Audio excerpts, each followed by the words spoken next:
Showtime's #1 show, Sunday Night Football, and Super Bowl 56, only on NBC. Let's go! Sunday night! We in front of everybody in our house! Great team, make it consistent. Intruders in our house. Waiting all day for Sunday night, let's get it. You thought nothing could surprise you. You thought you'd seen everything, but you never saw me coming. All eyes on me, ready or not. Dead foot and all. Aaron Rodgers fires. Touchdown. Waddle. I'm on my way. You can't stop what I got. Ready or not. Hey, we got to put points on your board. Oh, here I come, so you better get ready. Play together. Play as one. Win on three. 1, 2, 3.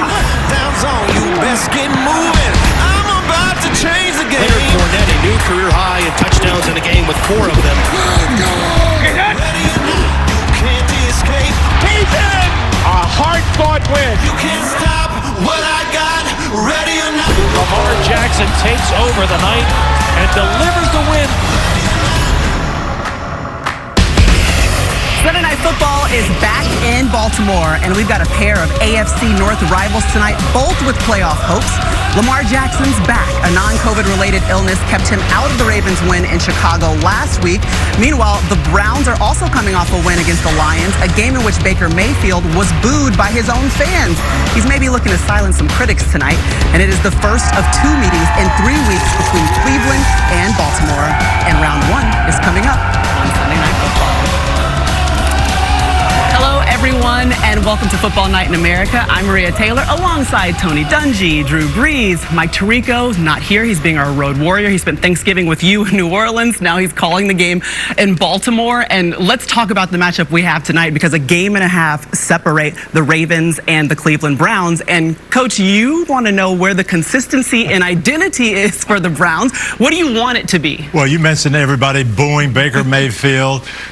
Cleveland is a run-first physical football team. They lost their 2 backs for a while. They lost the 2 offensive tackles, put a lot of pressure on Baker Mayfield. Yeah. That's not who they are. They've got to get back to pounding the ball and then let Baker make complimentary plays. They do. And Baker needs to quit worrying about the perception that others are putting on him and the passing numbers they think he should have. Recognize what your team is and how are you going to win each game. You are a run-first team.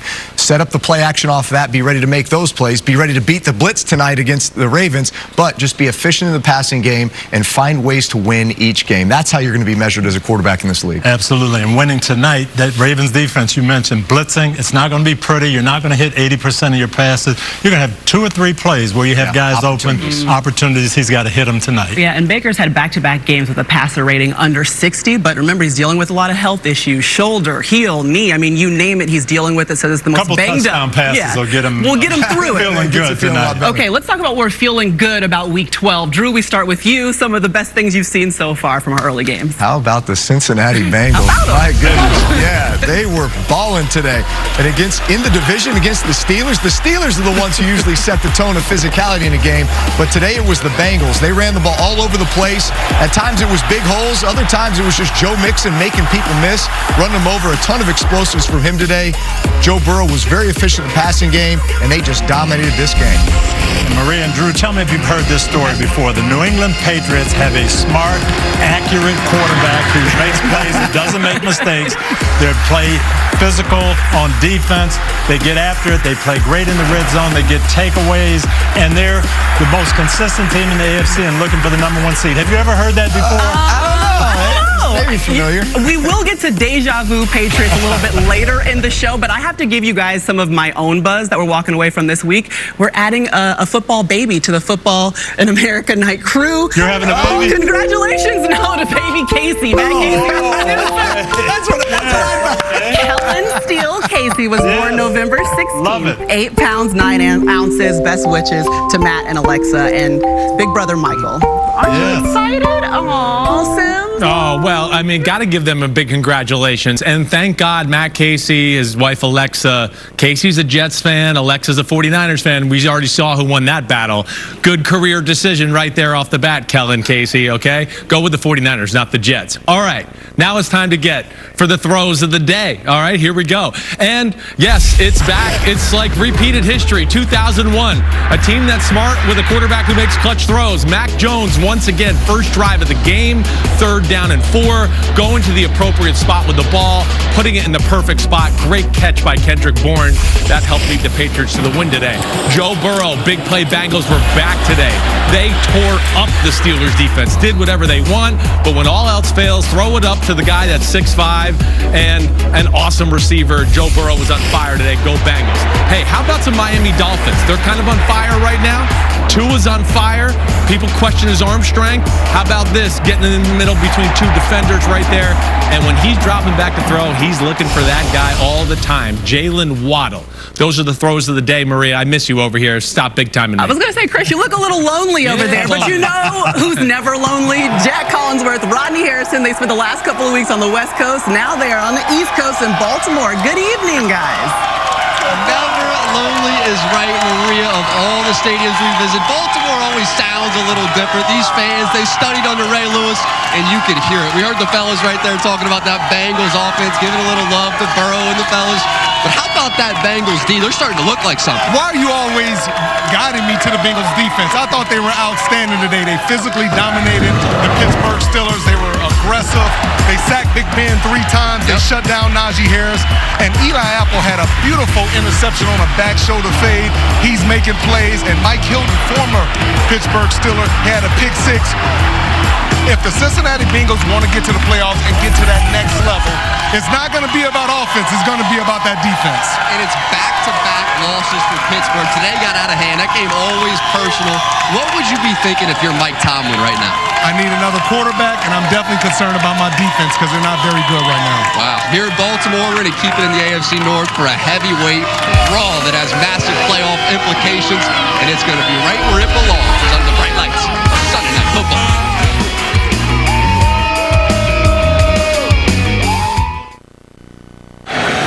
And it's Travis Coons for the win. And it's blocked. And it's picked up by Will Hill. Will Hill runs down the sideline. Hill's going to get a block. Will Hill is going to win the game on a blocked field goal. Unbelievable.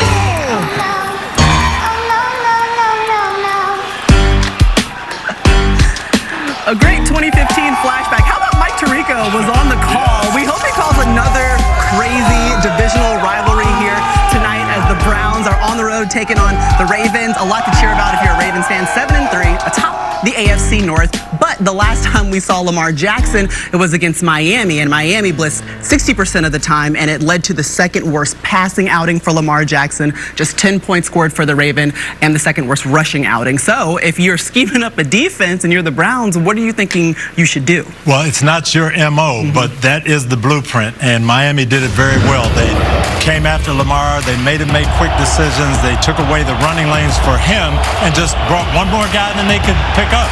And this was what happened to him all night, Drew. Yeah, and you've got to have answers for this. Here's one where they drop some guys out, so Lamar's able to get it off, but you get the separation. Cover 0, they're giving up something. You're going to have one-on-one matchups down the field. You got to be able to make those plays. So what should they do tonight, Baltimore? Tonight, you get the ball out quickly to your playmakers. They're one-on-one in space. Let them make a move, or you max protect it and take your shots. All right, well, we'll see whether or not the Browns come with the blitz. But for more on the Ravens offense, we head back out to Baltimore with Jack Collinsworth. Yeah, Maria, Lamar Jackson is still trying to hunt down his mega contract. He's off to a great start this year. But what's new in Lamar's 4th season now? Well, this offense is starting to evolve. No longer is it just run the football. Entire passing game goes through Mark Andrews. They're starting to incorporate these young wide receivers. Rashad Bateman is a kid that can stretch the field, but he's also got great run after the catch ability. And Marquise Hollywood Brown has to continue to get that chemistry down the field with Lamar. Just call him Hollywood, man. He's Hollywood. Yeah, man, all these dang old names. And Lamar Jackson, he's the best running option that the the Ravens have by a substantial margin. What do you think of this Ravens backfield, some of the vets they have? Listen, when you look at Devontae Freeman, he hasn't put up big numbers, but he's been steady. He's been a pro. He's been reliable, dependable. I think he's been solid. Devontae Freeman, he's been a practice squad guy recently, but he's a veteran, has Super Bowl experience from his time there in Atlanta. And Rod, the holidays coming back around. Ravens players help give away Thanksgiving dinners for families across Baltimore. And earlier this month, the team hosted its 18th annual coat giveaway at a local homeless shelter. And over in Cleveland, the Browns players and staff helped package meals for food pantries in Northeast Ohio, plus Jarvis Landry. He helped distribute over 1,000 Thanksgiving meals to local families in need. Amazing work by both teams. I love what these young guys are doing, using their platforms, making a difference in the community.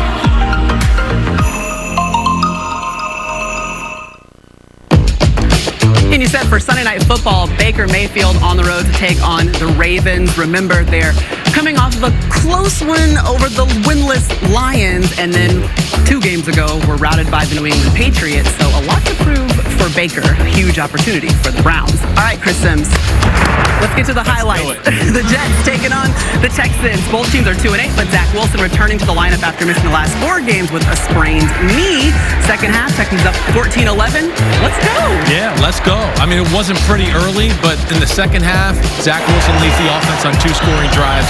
Good job by him. Later in the drive, Matt Amendola makes the field goal to tie it, but take a look here. Texans are flagged for leverage. How do you make that mistake? I mean, I'll say what Coach Dungy said earlier when we were watching it. You know the rules this day and age in the NFL. You can't jump on the other guys. Well, that means the first down for the Jets. The next play, Wilson runs it in for a 4-yard score. It's the first career rushing touchdown for Zach. Zach's a good athlete. Jets get the win, snap a 3-game skid.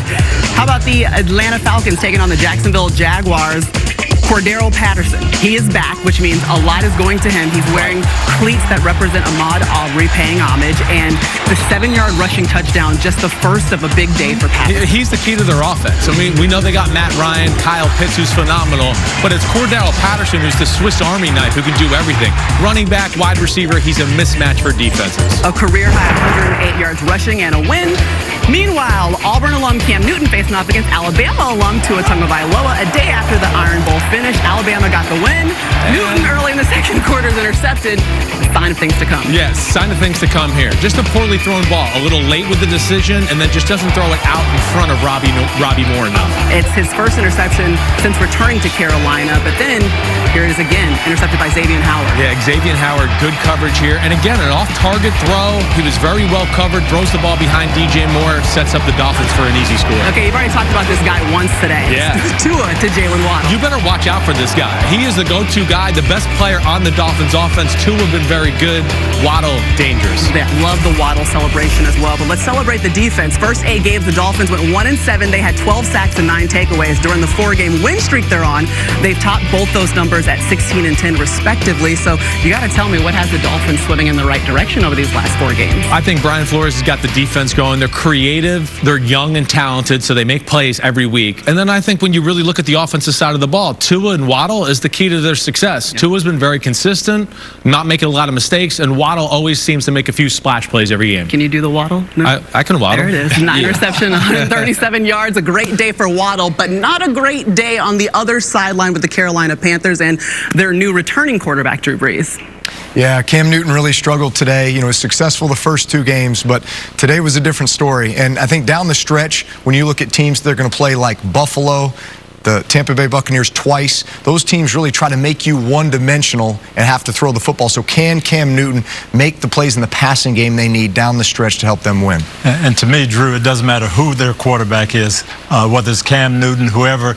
Carolina has to run the football, get Christian McCaffrey involved, and play defense. Better defense than they played today, Maria. Well, Coach, you have mentioned a lot about what we've seen from quarterbacks. So we're going to talk more about them, including the defending champs and Tom Brady. Took on the red-hot Colts in Indianapolis, plus 2 of the best in the AFC. They went head-to-head. We'll show you how the Pats topped the Titans when football night continues.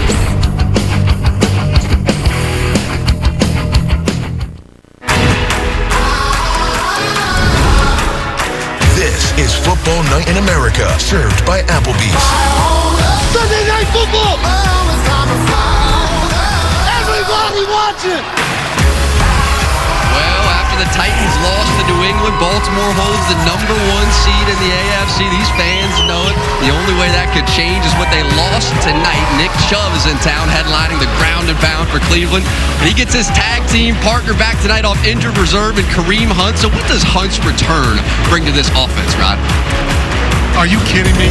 His teammates love him. They say he brings that energy, he brings that spark to this offense. But what I love about him is I think he's their best playmaker. He's one-on-one with an all-pro cornerback in Marlon Humphrey. He beats him, gets to the end zone. But he can also line up as a traditional back in the backfield. And once again, getting him the ball in open space. You look at his offensive linemen. They get so pumped up when he's in the game. They're blocking 20 yards down the field. Anytime you get a chance to get him the ball in open space, and then you can follow him up with Nick Chubb, it's going to be a dangerous, dangerous matchup. It's a combo, you know that. And of the Browns' top 3 pass catchers, 2 of them played tight end. So why is that position so valuable to this offense? Well, a lot of times when you bring in a heavy package or a 3 tight end package, everyone thinks that you're going to run the football. But it's different with the Cleveland Browns because these guys are so big and they're so athletic, they can catch. So you don't know if they're coming in for passes or if they're going to block. So you don't know what they're going to do. It's become a talented offense, man. You look back at the last 5 seasons, both Nick Chubb and Kareem Hunt, they are top 5 in forced missed tackles. That combination is healthy, and they are a lot to deal with, Maria. All right, appreciate it, Jack. Not a ton of offense in this game, but let's do it. Philadelphia Eagles taking on the Giants first quarter. Jalen Hurts is intercepted by Darnay Holmes, but really, Coach, you're more concerned about what wasn't called on the play. Philadelphia bench was really looking for a flag here, and you see the contact. Is it enough? Yes, definitely contact after 5 yards. He kind of slingshots around them. Philadelphia wanted a penalty there. I thought illegal contact should have been called also. Yeah, but no pass interference called there. 8 seconds left in the half. Eagles still down 3 at the 1-yard line. Jalen Hurts is intercepted again by Tay Crowder. Yes, and this was the story of the game. Missed opportunities by the Eagles offense. And a familiar face for Browns fans. Freddie Kitchen calling plays for the Giants this week after offensive coordinator Jason Garrett was fired. Tuesday, Daniel Jones hits his tight end, Chris Myrick. But check out the catch, though. The bobble and the catch, Coach, on his leg. And this is great work by him. The ball never hit the ground. That makes it a 10-0 Giants lead. Final minute now. Eagles down 6. Giants territory, though. Going for the end zone. Eagles receivers in the past have had problems with drops, and down the stretch, it hurt them today. This one hits Jalen Reagor in the face mask. All right, well, 4th and 10. Hurts, no choice but to go deep again. He's going to look for Reagor, and Coach can't come down with it. Got the time, give your receiver a chance.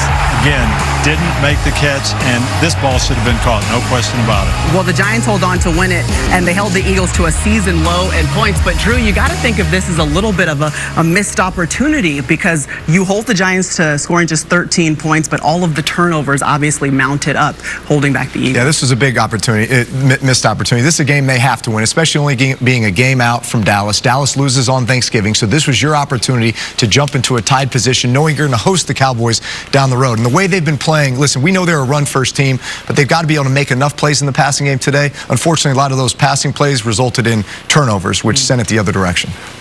And I know you like to throw the ball, but I've got Jalen Hurts back there on those crucial 4th downs. I want to see him in that read option and let him make plays with his legs. Well, Jalen Hurts had 3 turnovers or interceptions today. He only had 3 over the previous 8 games, so a little unlikely for Jalen Hurts. But we did see Michael Strahan's jersey retired by the Giants today. But we wanted to look back at a family photo because jerseys have been retired before by the Giants that hold a special place in our heart. How about Phil Sims? Papa Chris Sims getting his jersey retired. There he is. Good. A beautiful throwback. That's not the best part. It's the hair. It's the hair for me. Chris, what's happening here? I don't know. I'm embarrassed by my haircut. That's all I can look at. Great day, though. Yes, a beautiful day, father, son. Oh, look at that. You really clean up nice? I guess. Back then, we had a budding star right there. Yeah, is he a star? I'm not 100% sure. Thank you, Maria. Yeah, you're welcome. Chris Sims, when he was younger, the impressive hair, he doesn't have it anymore. But tonight, it's going to come down to a last-second field goal. If it does, we know the Ravens can count on Justin Tucker, as he's proved it on Monday night in that thriller in Cleveland last season. Celebrating the victory, presented by Allstate. Play for each other. Just a competitive game. Touchdown, Lamar Jackson. He's in. Baker Mayfield. Going back and forth, both teams. Lamar Jackson out. Whole body count. Jackson comes back in and throws a 44-yard touchdown pass. Tucker with a chance to win it. It is good.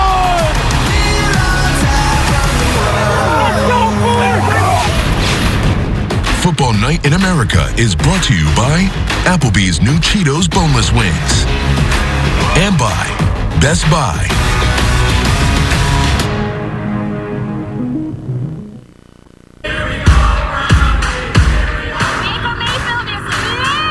He's here to save the Browns. He's here to save Cleveland. What a night for Browns fans everywhere.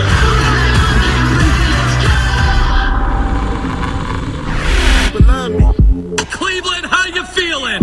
Why? They keep playing him. He can barely make throws. He's a detriment to our offense. We need to move on. I am a Baker fan, but this team is built to win the Super Bowl, and right now I don't think he's the right guy for us. You have to just question some of Baker Mayfield's decision-making. Those are probably the same fans that won't be quiet while we're on offense and trying to operate, so don't really care. Well, Baker Mayfield is tuning out the noise, which makes a lot of sense because it's certainly been an up and down season for Baker Mayfield. But he was one of 5 quarterbacks that was taken in the first round of the 2018 draft. Now, 2 of those haven't panned out. Josh Rosen, he didn't have much success after going 10th overall. And after being drafted by the Jets, we all know Sam Darnold is now in Carolina. And meanwhile, obviously 2 teams have found their guy. The Bills with Josh Allen and the Ravens. Tonight you get to watch him, Lamar Jackson. Then there's Baker Mayfield, the first overall pick that year, and his future seems a little less certain. But Baker's the focus of tonight's Points Bet Pulse. For that, it's over to Drew and Chris. Yeah, well, let's check it out, Maria. The Points Bet Pulse, you see Baker Mayfield, 215 pass yards, over, under. Hey, this has been a Baltimore defense this year. Has let up a lot of big plays in the pass game, and we know the Browns want to run the ball. But back to Baker Mayfield. There's some issues right now. Yeah, inconsistent in the pass game. He's not seeing the field all that well. And I think the biggest thing that maybe concerns you is we see some mechanical issues every now and then from Baker Mayfield. You see the bracelets on that left arm from that separated shoulder. So watch as he goes back. Normally you tell a quarterback you want to be equal and opposite. So 90 degrees on each side. He has kind of this chicken wing on this left side where he's not able to fully make that equal and opposite. So that's causing inaccurate throws. There his foot was pointed in the wrong direction as well, and that's causing him problems. Yeah, definitely causing problems, and then not seeing the field the right way. There's a little dropout coverage by the Detroit Lions. He doesn't see the underneath guy. Yeah, and the way they run the football so effectively, the play action is going to be huge when you have open receivers, opportunities like that. You got to make those plays. But again, let's see this. As you see that throw in motion, it needs to be equal and opposite here, whether it's here, whether it's here. You see Baker is really kind of favoring that left arm. Yeah. He's kind of really tucking in. It's not allowing him to get that full rotation, full power and accuracy. Let's see if he can get it going tonight. Now, the next thing you need to get going is download the PointsBet app and get betting options you won't find anywhere else. All right, Maria, back to you. Okay, Coach, let's get going on these highlights, okay? Tampa Bay on the road taking on the Colts. Frank Reich and the Colts, they're riding a 3-game win streak. Let's go to the first half. Colts up 3, going for it on 4th and 1. You would have made the same call, Coach. Well, I would have given it to Jonathan Taylor, but this is a touchdown pass to T.Y. Hilton. You got it. Blitz, 197 yards, 3 touchdowns in the first half. But let's get to the turning point of the game. Wentz is sacked by Shaquille Barrett. Ball is loose and Barrett recovers. Yes, the Tampa defense didn't do a great job of stopping Indianapolis, but they got takeaways. That would lead, though, to a Bucs touchdown. So a lot to frown about if you're Wentz. Colts next possession. Wentz going deep, but it's intercepted. But watch Antoine Winfield Jr. climb the ladder here. Great play by him. Again, Indy taking a shot, and Winfield out-jumps a bigger man to go up and take the ball at the high. Yeah, Coach, he's 5'9", and Michael Pittman Jr. is 6'4". That would lead to another Bucs touchdown. Okay, so the crowd wants you to run the ball. A lot of Colts fans agreeing with that. Okay, let's run the ball then. Yes, let's go. And Jonathan Taylor, after not touching it very much in the third quarter, got going in the fourth quarter. That's a 4-yard touchdown. Taylor's first rushing touchdown of the game, so we got a tie ball game. But guess who else can run the ball? The Bucs. Leonard Fournette getting loose. Tom Brady, a lot of good throws to get him down in scoring position. Thought they were setting up a field goal, ran it. Leonard Fournette took it in for the winning score. That's a 28-yard touchdown, a career-high 4 touchdowns today for Leonard Fournette. The final chance for the Colts. Wentz going to the end zone. What can he make happen? Yeah, long kickoff return gave him this opportunity, but interception. Bucks defense closed it out. Yeah, Bucks hang on to win it. Off to their best start since 2008. They are 8-3. Meanwhile, take a look at the run game. Lenny Lately, he's the third player with 4 touchdowns in a game since 2012. Meanwhile, Jonathan Taylor, we were saying his name nonstop because he always had 100 yards rushing, it seemed like, over the last 3 weeks. But he had 25 rushing yards through the first 3 quarters, which means there was a game plan. And Bruce Arians can explain why Taylor was slowed down. Nobody runs the ball in us. You know, I don't care who the hell you are. I mean, you're going to end up throwing it because if you're going to run it all day, you're not going to get much. And they did that last drive. You know, we were a little bit playing pass defense, and they ran it on us. But I'll take our run defense versus anybody's run offense anytime. I'm probably going to do the same thing, Coach. I'm going to agree with you. Meanwhile, Pittsburgh Steelers taking on the Bengals. Joe Burrow and the Bengals looking to sweep the Steelers for the first time since 2009. Opening drive, Coach. Burrow avoiding pressure for a touchdown. Yeah, Steelers defense had trouble stopping Justin Herbert running the ball here. Joe Burrow makes it happen. First rushing touchdown of the season for Burrow. Then let's throw it now. Throw some dimes. And this was just a great catch by T. Higgins. He wasn't open. Burrow gave him a chance. So that's not a happy face by Ben Roethlisberger. It's going to get worse. Okay, is it? He's looking for James Washington, but picked off by Mike Hilton, who spent 5 seasons with the Steelers. You think he was fired up about getting one against his old team? He might have been okay with it. The pick 6 is good for 24 yards. Then it's Joe Mixon who had a night to remember. It became the Joe Mixon show. A little temptation walk there. I like that. I want to call them the Merry Mixons. Is that cute? Third straight win versus Pitt. And it's the first time since 1988-90 when they won 6 straight. Meanwhile, Big Ben was intercepted 4 times versus the Bengals this season. He has 2 interceptions versus all other teams in the 105th meeting between the Steelers and Bengals. But it's the first time the Bengals have scored 30 points at halftime. So it was a barn burner. But to Joe Burrow, what does a sweep of the Steelers really mean? You know, what's the significance of beating the Steelers twice in the same season? 2-0 against them. You know, we got higher aspirations than beating the Steelers right now. We can't let up now, though. I think, you know, we started out strong, and then we kind of skidded a little bit there in the middle of the season. And now coming down the stretch, I think we're really hitting our stride. All right, now it's time to simplify the game, powered by Microsoft Surface. Back to Drew and Chris. Well, we know Joe Burrow is good. We know that. You know, the defense made a lot of plays today. I think the thing that excites you and I more than anything was the run game. The Bengals were dominant on that side of the ball. Joe Mixon running the ball. Let's show them what we got, Drew, here. Yeah, we know they can throw the ball. They've done it all season long with Jamar Chase. But running the football today, you could tell that was going to be a priority. And they were blowing these holes wide open all day long. A ton of explosive plays from Joe Mixon. And even when the Steelers did a nice job of actually shutting down the stretch play, hey, you cut it back, you make one guy miss, and yet another explosive play. So this was just play after play for the Bengals today. Yeah, and the same thing on the defense. We saw Drew's old teammate Trey Hendrickson force a fumble. Eli Apple gets the old pick or the interception right there.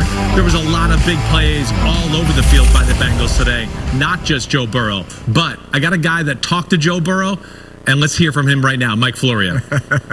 Yeah, look, I talked to Joe about how the team has gotten so much better coming out of the bye week. Remember, they had the big win in Baltimore 5 weeks ago, lost 2 in a row, had a week off. He said during that period of time, he looked at what he could do better, and one thing he said, he fell in love with the big play. Moving forward, he's decided, I'm just going to take what the defense gives me. I'm not going to worry about statistics. I'm just going to worry about wins. Last 2 games, he's been under 200 yards passing in each game. He had the big play today to T. Higgins, but that was because he's realized that defenses are now focusing on Jamar Chase, the great rookie. It was against Baltimore where he first realized that they were going all out to stop Chase. So now he goes elsewhere, takes what's there, and the Bengals, as a result, are winning again. Well, you know, Coach, I bet you know a thing or two about keeping players from falling in love with making the big play. Yeah, I remember conversations I had like that with a young Peyton Manning back in 2002. Hey, I know you want to be explosive, but just know that we've got playmakers. If you just get the ball to the right people, let them work, we're going to have a great time. Take care of the football. I think Joe Burrow's learning that. Yeah, it seems like the Bengals are having a great time right now. So they get the sweep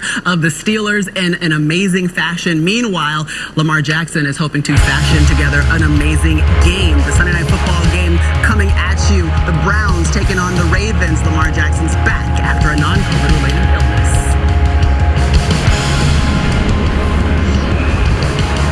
Simplified the game, powered by Microsoft Surface, the official sideline technology provider of the NFL.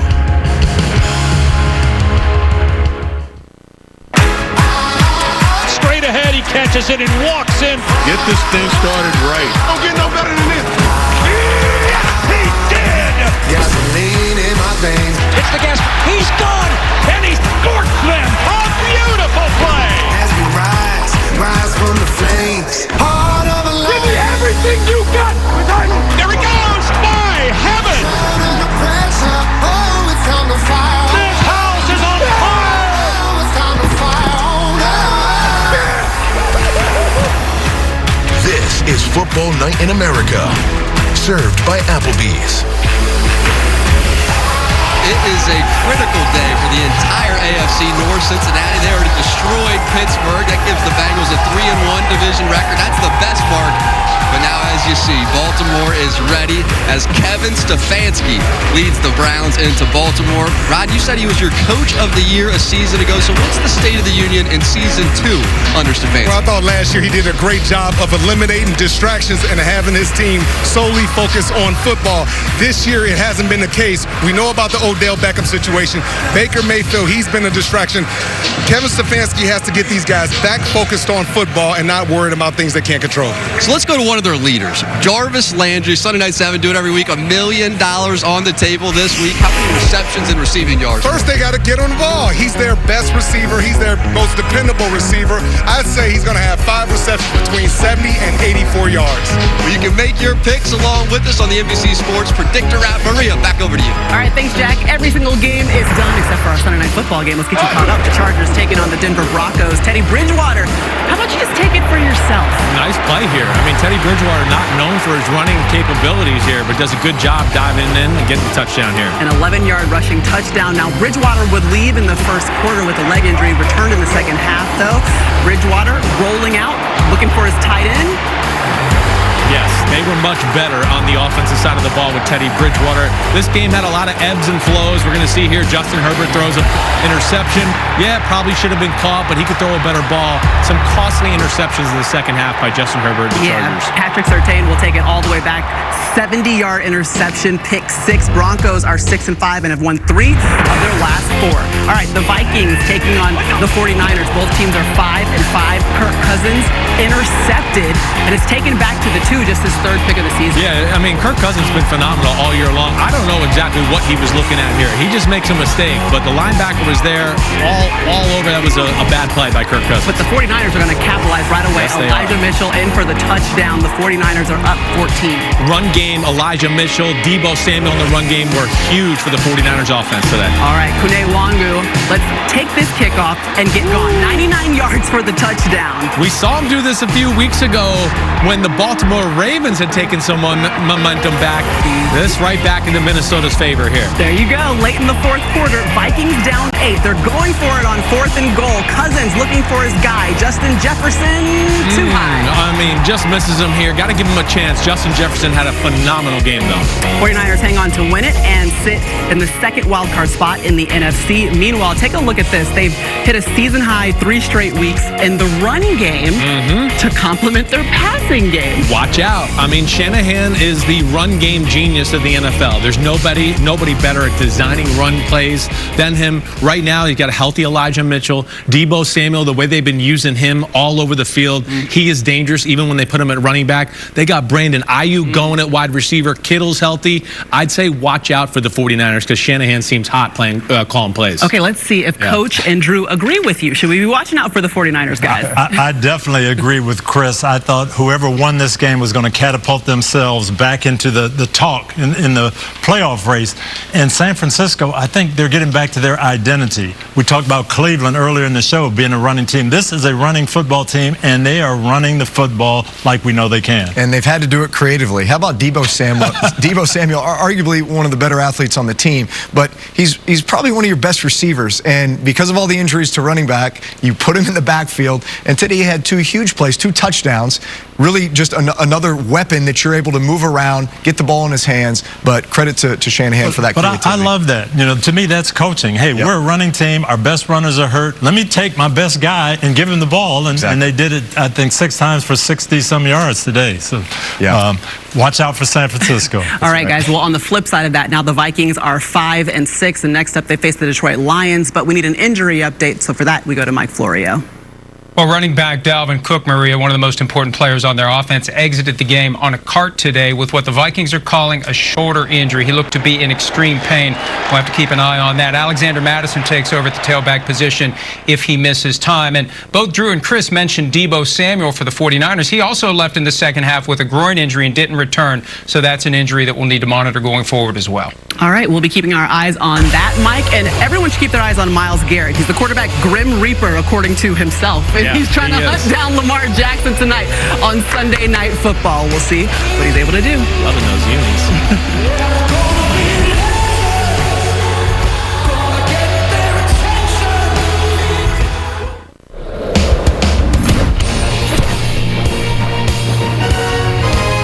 Welcome to the Hyundai Sunday Night Kickoff. All right, let's go on the field, presented by Hyundai. We are waiting for the kickoff between the Browns and the Baltimore Ravens at M&T Bank Stadium. Drew, let's start with Lamar Jackson and what we expect to see in his return to the field. Well, he told us he's 120% going into this game, so look out. We know what 100% looks like. He's going to have to be ready for the blitz tonight. That's something that they've struggled with last time when they played Miami, obviously when he was out last week, but be ready for that. We know he can run the football. We know he can make plays outside the pocket.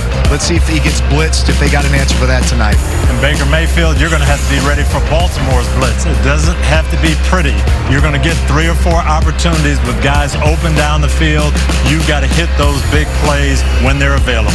And we probably can't stress enough how important this game is. Just a game and a half separating the Ravens and the Browns. And obviously, it's a swing game as we move closer. The Ravens can pull away at the top of the AFC North, or the Browns can eke a little bit closer.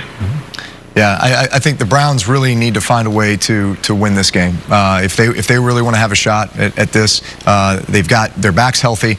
Get back to your formula, make the plays you need to make, and get back on track. Did I hear someone say formula? Okay, let's get to a team that uses a formula nonstop to make sure they get wins. The AFC's best bet in New England. The Tennessee Titans taking on the Patriots. Mike Vrabel leading his Titans against New England. His former head coach was Bill Belichick, and Vrabel's 2-0 against Belichick. But the first drive, Mac Jones, perfect ball to Kendrick Bourne. Functioning in the red zone, knowing what you want to do and execute it. All right, let's continue to execute just before the half. Titans trailing by 10. Dontrell Hilliard bursts through, goes 68 yards for a touchdown. And I really thought this might give the Titans a jump start. They're just trying to get in field goal position, and they break it, get back in the ball game.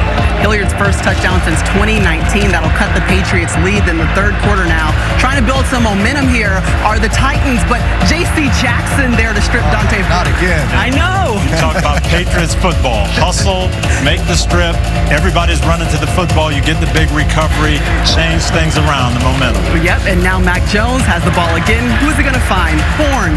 Bourne goes down the sideline, tiptoe, 41 yards, touchdown. There's 5 Titans that could have made the tackle. Kendrick Bourne just hustling, getting it in. So the Patriots take a 26-13 lead there, then down 13. Titans with 4th and goal. The pass is intercepted by who else, guys? J.C. Jackson, red zone defense, get in the tips.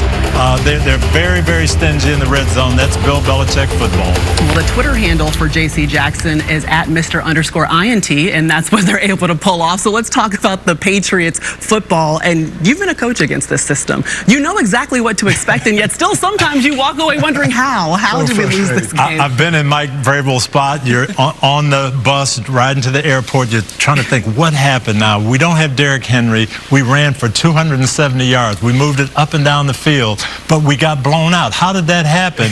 What did we do wrong? And you can't figure it out. Yeah, well, how about what the Patriots are doing right? You know, they certainly have their formula in mind now, and it's much different than it was at the beginning of the season. Beginning of the season, I think we felt like, hey, Mac Jones throwing the ball a ton. They're not running the ball well. Defense is still trying to find themselves. They've completely flipped that script now. They are running the ball very effectively. Defense is playing lights out, and that allows Mac Jones just to play efficient, which is exactly what he's doing, and that's exactly what they need from him. And they are playing the most consistent football in the AFC right now, and they're looking for that #1 seed. Yeah, Mac Jones, the second best completion percentage right now in the NFL. He's second, just behind Kyler Murray. But obviously, that Patriots defense is making a difference too. They forced 4 turnovers today, and actually, Mike Florio got to catch up with one of their defensive stalwarts.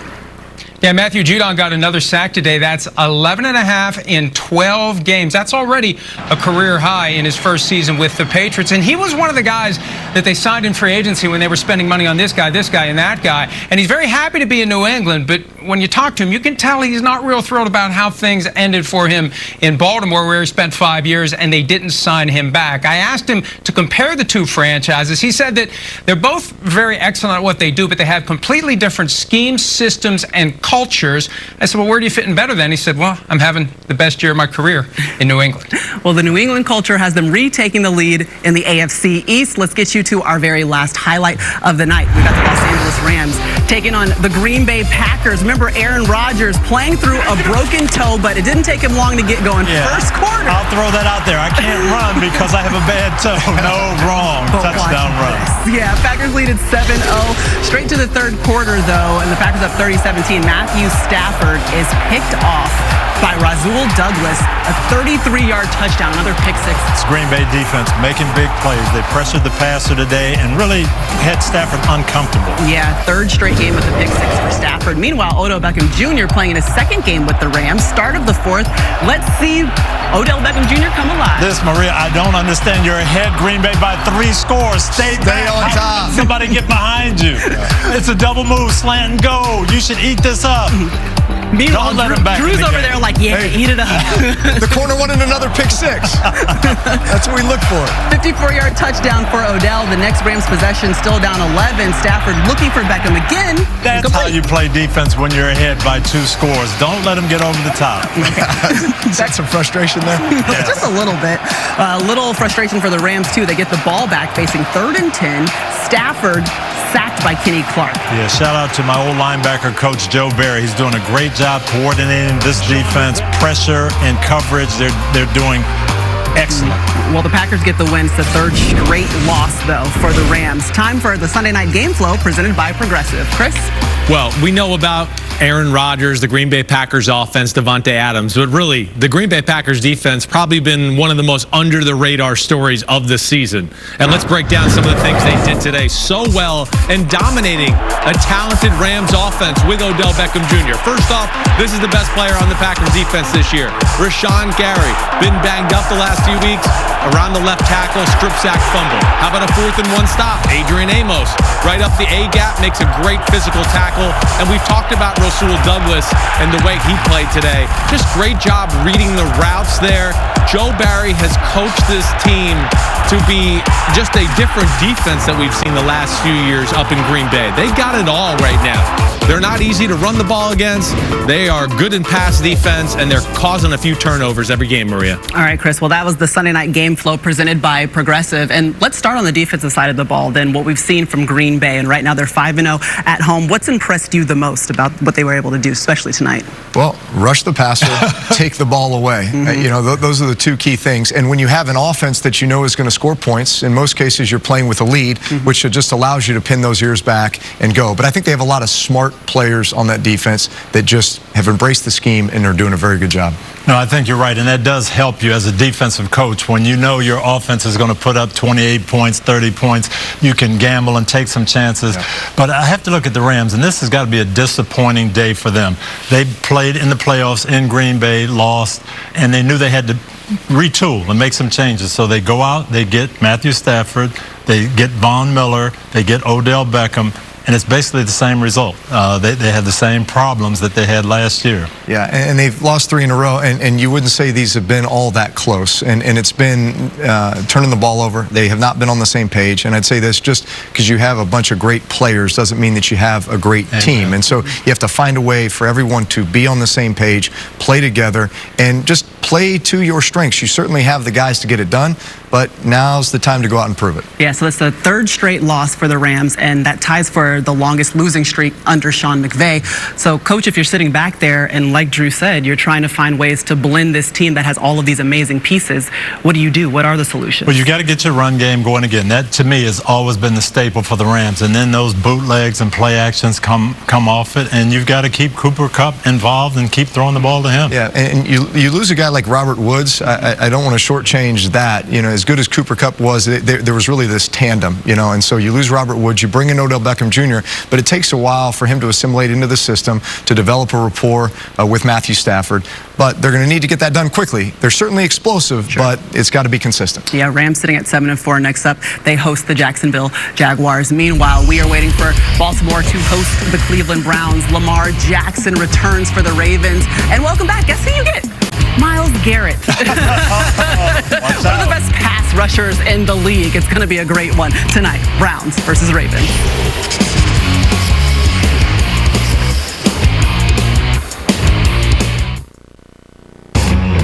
The countdown clock is on for your Week 12 nightcap. We've got the Cleveland Browns headed to the locker room, getting set to take on the Ravens. Obviously, huge implications here in the AFC. But first, let's get to the best of Week 12. Coach, we'll start with you. The Falcons on the road taking on Jacksonville. Yes, and Cordero Patterson was one of the best running backs of the day. Couldn't stop him at all. 108 rushing yards, 2 touchdowns in Atlanta's win. Philadelphia on the road taking on the Giants, Drew. Yeah, they've had a couple good weeks in a row, but not today. 4 turnovers. They had this pass late, but a couple drops. Weren't able to get it done. They really needed this one, couldn't get it. Yeah, Giants get the win 13-7 against the Eagles. Jalen Hurts throwing 3 interceptions. Minnesota taking on San Francisco. 2 teams that are both 5-5. The 49ers stepped up. Yes, and if you're the 49ers and your running backs are hurt, just put Deebo Samuel back there. He knows what to do with the football. It was a season high rushing, 208 yards for the 49ers in their 3rd straight win. The Rams taking on Green Bay. Aaron Rodgers, the toe injury didn't bother him much. Yeah, speaking of Swiss Army knives, let's put Randall Cobb back there running back. Let him run a choice route. Rams lose their 3rd straight. Tampa Bay taking on Indianapolis. Jonathan Taylor got the score. You wanted him to have the ball more. Yeah, they didn't give him the ball much in the 3rd quarter, got it to him, but then Tom Brady, crucial drive, and then Leonard Fournette finished it all.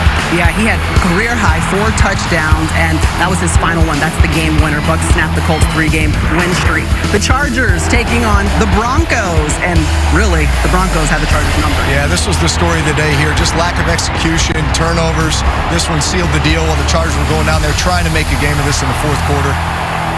Nice win at home there by the Broncos. Patrick Surtain, he's still flying after that pick 6 against Justin Herbert. Tennessee on the road taking on New England in the snow. Don't look now, but look who's in first place in the AFC East. Deja vu. Patriots playing better football every week. New England rolled to their 6th straight win with that victory against Tennessee. Pittsburgh on the road at Cincinnati, a statement game for the Bengals. Yeah, Cincinnati said, we are going to beat you at your own game. We're going to run the football down your throat.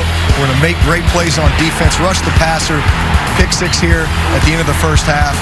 Man, they set the tone today. Well, they just handed Pittsburgh their worst loss since 2016. Utter domination by Cincinnati, and that is the best of Week 12. Let's talk about who is the best in the AFC. If you had to pick a most complete team right now as we sit at the end of Week 12, it would be who, Drew? Well, the way Cincinnati played today, you know, knowing that Pittsburgh had to go in there and try to out-physical them and were not able to, I think you look at Cincinnati and say, well, where's their weakness? Well, they can rush the passer. They're playing well on the back end. Offensively, they are running the football. Joe Burrow is doing a great job in the passing game. So they really don't have any weaknesses right now. And that's why I think tonight's game really huge for Baltimore. They obviously want to win the division, want to stay in front of them, but also looking at New England, okay? And Baltimore wants to keep that edge for the #1 seed. New England's playing hot football with a formula that we've seen in the past, playing smart, playing tough, good defense in the red zone, just typical Patriots football. Yeah, it was so interesting coming into today. There were 7 games where both teams were at least 500, Drew, and we've kind of been talking about it. It's been back and forth where we're not sure who's going to pull off a lot of these games that we're watching. It's amazing. From week to week, we don't know. But I'd say the most consistent teams right now, to your point, Coach, the Patriots, the way the Bengals played today, and if the Ravens give us a decisive victory tonight, I think we'd say, hey, those are our 3 AFC teams right now. All right, well, it's time now for the home team picks brought to you by Lowe's. And we start out with America's pick, Jack Collinsworth. Well, Maria, 61% of the country is on Baltimore. It's an AFC North heavyweight battle that will shape the month of January. Both these teams can hammer the ground game, but it always comes back to the quarterback. And Baker Mayfield's injuries, they've started to eat away at his mobility.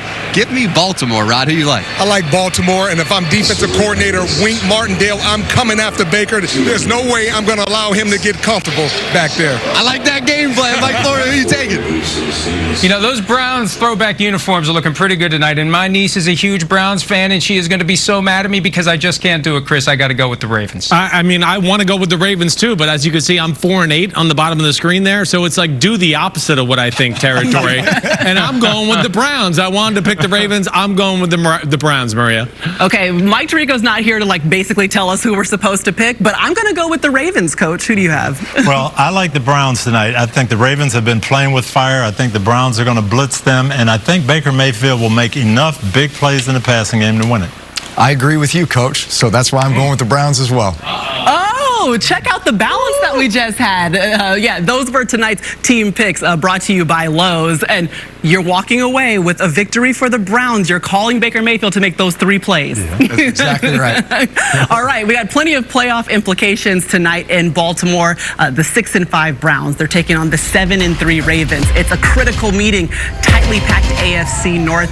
We've seen it before. The Baltimore Ravens fans are more than excited to welcome in those Browns. A game and a half separating these two squads. Mike Tirico, Chris Collinsworth, and Catherine Tappan will have the call. But of course, guys, Carrie Underwood is going to kick us off.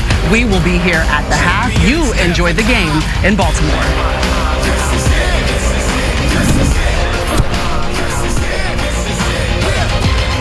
This has been the Hyundai Sunday Night Kickoff.